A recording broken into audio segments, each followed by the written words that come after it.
Finance Minister Enoch Godongwana will take the nation into his confidence today as to how National Treasury plans to raise additional revenue and also allocate its limited resources to many of government's priorities and balancing between a social wage and infrastructure spending, and whether it is still on track to whittling down the nation's sovereign debt and, importantly, the annual debt service cost. Nompumelelo Siziba spoke to economists and tax experts to get their take on things. But we have Leanne there in Cape Town for us, and let's cross to her.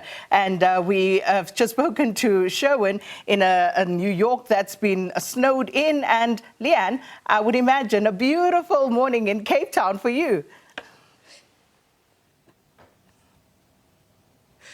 Sakina, you can imagine a beautiful morning. However, your imagination fails you because it is a cloudy, misty morning here in Cape Town. And we thought we'd give ourselves a bit of a treat and come up to the base of Table Mountain and open with a magnificent view behind us.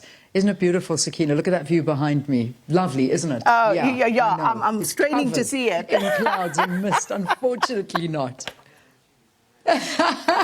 But anyway, just use your imagination and you'll see those twinkling lights below us. And all of this ahead of the budget speech that's going to be delivered by our finance minister later on this afternoon. And I think let's be honest with one another. In fact, I'm going to bring in Tepo Mangwai, who's standing right next to me, as Blaine said to us a little bit earlier, cue the smoke, because it does feel like we've got smoke coming in as smoke machines, but these are clouds. Tepo, such a nice thing to be with you again this morning. But I remember specifically last year this time, you and I standing talking about this budget, wondering what was going to happen. And little did we know that later that day it would be cancelled and delayed to a later time.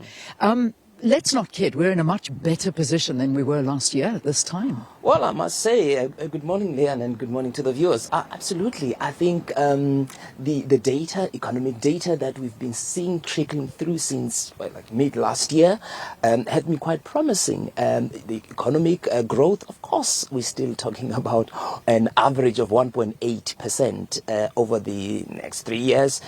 Small, but it is promising. The FATF, Financial Action Task Force, we've been out of that grey listing, and that is a little bit promising. And of course, even economic activity, we've seen some green shoots in some of the sectors, but of course some of the key sectors we're not doing well. Look at mining, the commodity boom, and of course that's going to be the highlight of this budget, and to see how much they've actually injected into the tax revenue and the kind of improvement. I mean, we've seen gold rallying, we've seen generally the all share index touching record levels almost a week after every week, jumping on the back of very positive sentiments that we have seen. So that should actually be bringing some kind of relief in terms of tax revenue. But of course, structural reforms, Leanne, Operation Vulindlela we've been seeing some of the great work that has been happening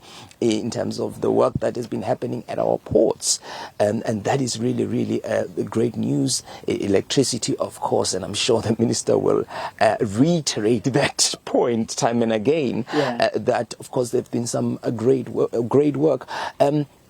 There is generally a positive investor sentiments that we are seeing generally in the economy, and then of course for consumers, what does that mean? What does it mean for you and I? Exactly. And that's what we want to hear, the taxes, the sin taxes. How much are we going to be paying? Whichever way you look at it, those are going to go up. Those are always the secret hidden tools that the finance minister has. But you know, the reality is that you're speaking about such a good news story of commodity prices booming, the JSE booming.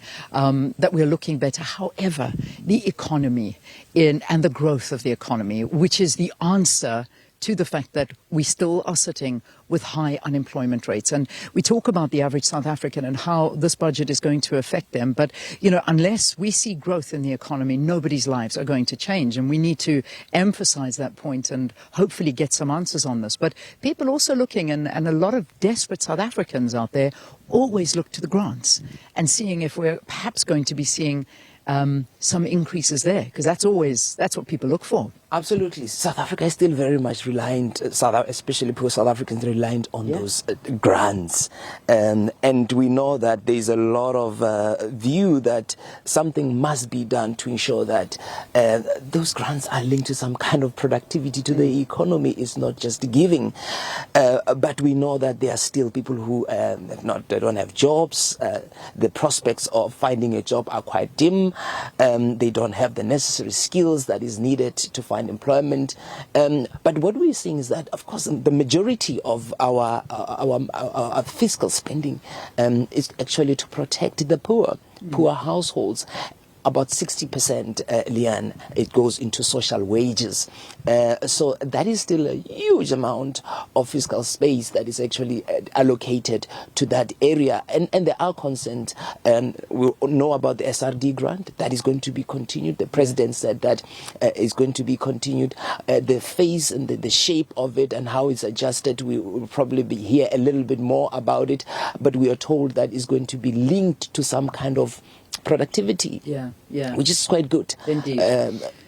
Well, these are all things we're looking forward to, and Sepo, we'll continue to analyse it throughout this morning. I mean, these are just a few of the issues that we are expecting the Finance Minister to touch on, but there will be many more. And of course, as many of us gather in front of our TV screens or devices or SABC Plus app, when the Minister finally takes to the podium to speak about that, it's going to be a fine balancing act for him to follow. And there are many, many issues that need to be addressed. But most importantly, it's how do we better the lives of the average South African? And I think that's what you and I are hoping to hear there.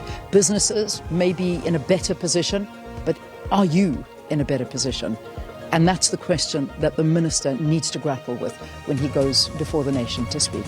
All right, we've got lots of experts that are lined up this morning that'll give us a lot more analysis, and that's what to expect from here in Cape Town as we bring you this special budget broadcast.